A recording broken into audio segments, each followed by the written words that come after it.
So for part A, for the triangle shown opposite, show that the sine of 180 minus the two angles is equal to the sine of the two angles. Well, now this is an identity that you're meant to know. There's actually three of these, sine, cos and tan of 180 minus an angle. But I'll work this one out the way they're intended to, and that's just by doing the expansion. So I'll take the left hand side here, because it is an identity, these two things are the same for all values of x and y.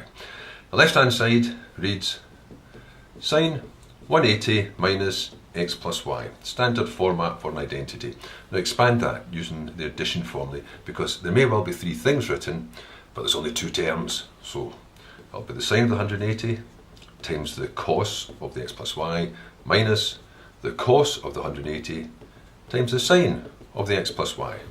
And then I know the values for 180, just thinking of the graph, which I'll draw out here.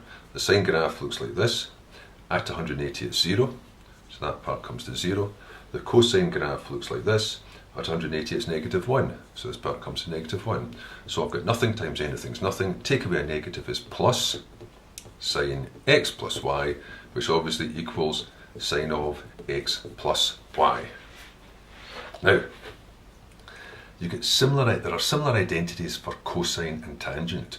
You could do the cosine one the same way, but unfortunately you can't do the tangent one anymore because you don't learn the tangent formulae.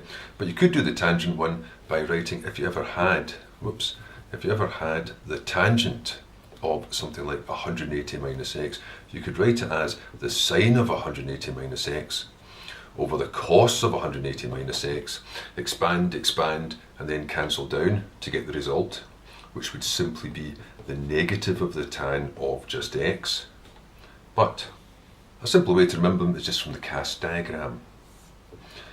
If you have an angle x and you do this 180 minus it, that means that x is going to appear over here. All sine, tan, cos. Which means that for this angle, this large angle is actually 180 minus x. Which means if you've got the sine of 180 minus x, it'll just be equal to whatever the acute angle that's left over is, which is obviously x, and the sine is positive, so it's positive sine x. Similarly, if you've got the cos, of 180 minus x, well, here's 180 minus x, that means it's going to be equal to just the cos of x being the acute angle, but the cosine's negative, so it'll be just negative cos x. And it's the same with the tan of 180 minus x. That'll just be negative, because it's in the second quadrant, the tan of x. Those are useful little identities just to remember, to save you having to write all this out, unless you're specifically asked to expand and demonstrate it. Now part B says, hence use the sine rule to show that for this triangle, B is equal to A sine of x plus y over sine x. And I just noticed that I accidentally put a little right angle sign in when I was doing the first part. Not that I was using a triangle at all anyway, because it was put an identity. Well, that's not meant to be a right angle, so I know what size that is, because the three angles must add up to 180. So this angle in here has to be 180 minus what you've got so far, which is x plus y.